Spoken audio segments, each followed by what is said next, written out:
விக்கிரக ஆராதனைக்காரர்னா சிலையை வச்சு வழிபடுறதுதான் விக்கிரக ஆராதனை நினைச்சிட்டு இருக்கிறீங்க. அதுவும் ஒரு விக்கிரக ஆராதனை தான்.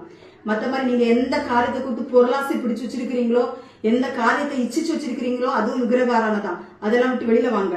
அதே மாதிரி பொய், சரளமா பொய் பேசுறது. ஞாயிற்றுக்கிழமை ஆனா பைபிளை தூக்கிட்டு கோயிலுக்கு போறது, அந்த வாயில வரதெல்லாம் பொய்யும் ஃப்ராடும் பித்தலாட்டமும். இதெல்லாம் ஆண்டவர் இருக்கிறாரு. நீங்க இப்படிலாம் பண்ணிட்டே இருங்க, நியாய தீர்ப்பு நாள் ஒண்ணு வருது, நரகத்துக்கு போயிருவீங்க. இந்த மாதிரிப்பட்ட இந்த வெளிப்படுத்தல் 21:8 சொல்லி இருக்கிற ஒவ்வொரு வார்த்தையின்படி நீங்க கீழ்ப்படிந்து நடங்க. பயப்படக்கூடாது, அவிவிசுவாசம் கொள்ளக்கூடாது, அருவருப்பு கையில தொட முடியாது. அருவருப்புனா என்னதுன்னா இந்த மாதிரிப்பட்ட காரியங்கள் தான். மற்ற ரோட்ல நடந்து போகும்போது அவ்வளவு அருவருப்பா இருக்கு. பொம்பளைங்களை பார்த்தா என்ன இது துணிமணிகள் போடுறது, தன்னை மேக்கப், கண்டவனுக்கெல்லாம் உங்களை அழகா ஏன் காட்டுறீங்க? உங்க புருஷனுக்கு அழகா காட்டுங்க. ஊர்ல வரவன் போறவனுக்கெல்லாம் உங்க அழகை வெளிப்படையா காட்டி கொடுக்காதீங்க. ஏன்